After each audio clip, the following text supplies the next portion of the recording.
Welcome to the podcast series, Small Business Survival Conversations. Through our weekly conversations, we hope to provide you with strategies and insights, knowledge and expertise to enlighten you as you work to build and grow your business. Here are your hosts, Anna Steinfest and Dr. Michael Troyer. Hello, everyone, and welcome to our studio, where today we will talk about how to craft an exit plan for your small business. Hello, Michael. Hello, Anna, and thank you everyone for joining us today. This is an important topic, isn't it? At some point, we may decide we want to step away from what we're doing. And in fact, a lot of times we will ask some of the small business owners, what is your exit strategy? In fact, a lot of times we'll give advice that you should have exit strategy in mind before when you're starting your business, because that will influence your strategy or your business plan.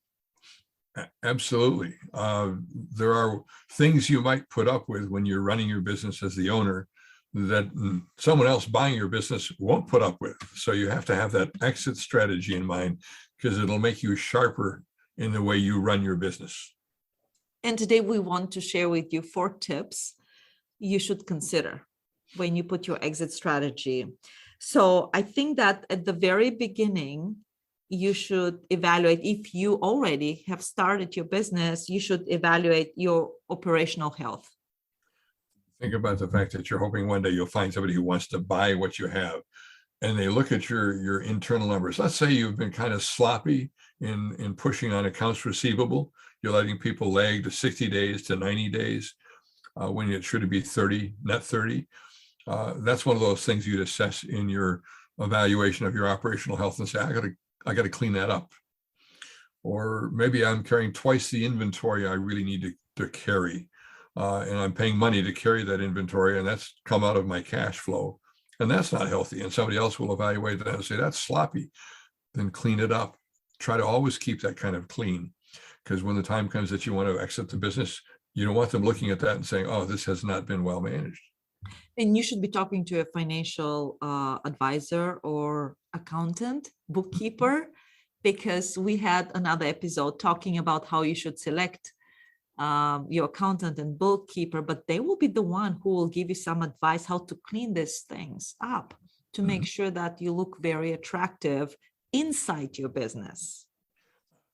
Another piece of that, think about accounts payable. If you're slow to pay your accounts, you know that hurts your credit rating. If you're falling behind, you don't want that showing up on any details about your business. So again, talk to your financial advisor and help them sharpen how you understand your operational health and what actions you need to take to always keep it looking healthy. Good for owning it yourself, but even better if the time comes that you want to sell it. And I'll just add to this. What if somebody walks in one day and says, I want your business.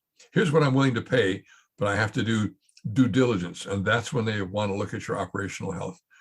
Would you be ready for that if that opportunity were suddenly in front of you? Yes. Oh, yes. It's very important. In fact, even when IRS walk into your business, you should have a clean books. That's my philosophy. You want to go to bed and sleep right. But that's why we suggest that our first tip will be evaluate your operational health. And number 2, we discussed with Michael before we started our podcast that you should be assessing the market conditions. Extremely important, because he mentioned, if someone walks into your business and would like to buy your business, okay, we're talking about supply and demand. Yes. Now, if you are in an industry that all the businesses are going up and you will be increasing profits, okay, you're in a good position, but make sure that you capture that with your price, when you price, if you are selling your business. Yes, we're talking about the not just the value of the moment, but the value of over the next 10 years. You want to achieve some of that value for yourself when you sell it, because that's opportunity for the next buyer that is going to grow. So if you're in a growth industry, you ought to be accounting for that. If you're in an industry that's in decline, you have a different kind of challenge there. What do you have to give up because it doesn't look quite as strong as it could look as a market? Do you have new products coming online? Have you looked at other markets that you might want to consider going into before you sell the business, because they would give you an opportunity for growth versus the decline of the current market you're in?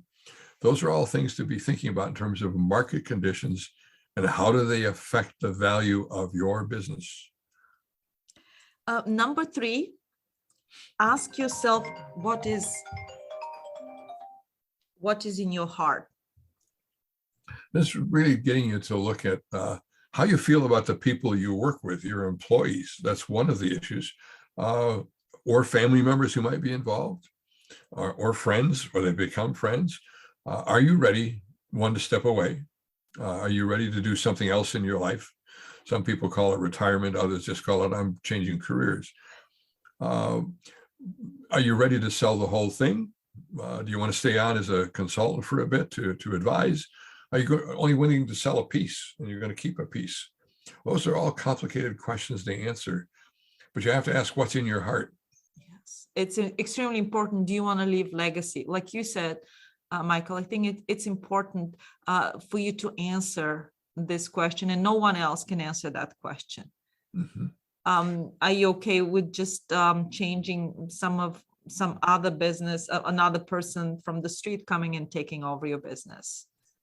Because remember, I mean, we get attached to our businesses, and sometimes it is very tough, even if we have to transfer it to one of our family members. Mm-hmm. That's totally different succession planning with family business.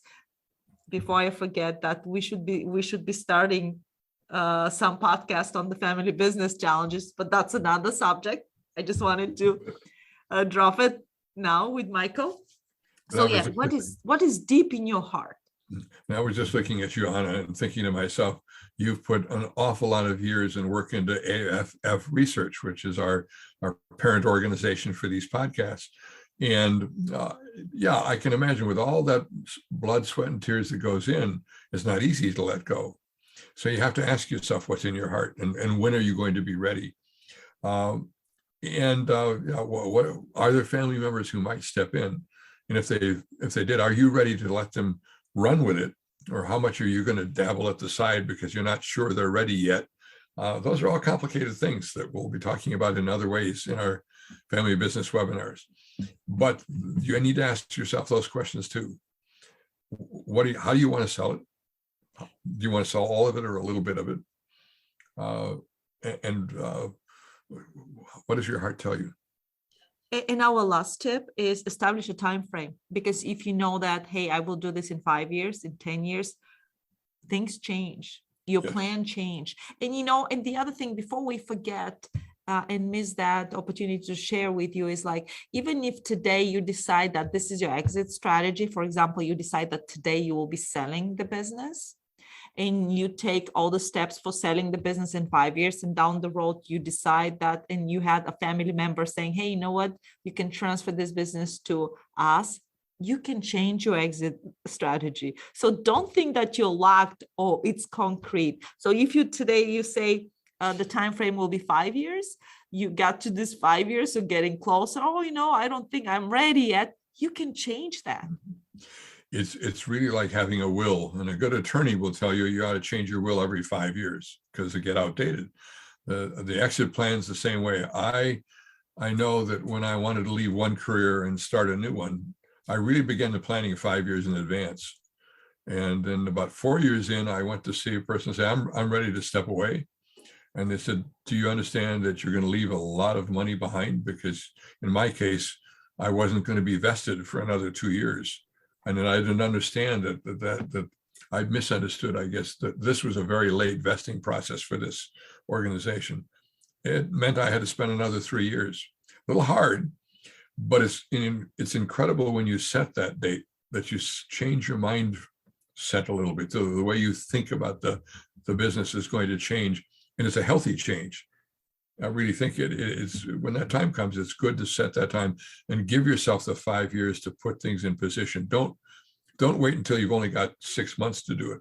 Yes. You don't want the person walking in the door saying, hey, I'll pay you 14 million for your business. Well, is it worth 16 million? Is it worth 12 million? Or is it worth 14 million? You don't know unless you've put together an exit plan and you're keeping it current.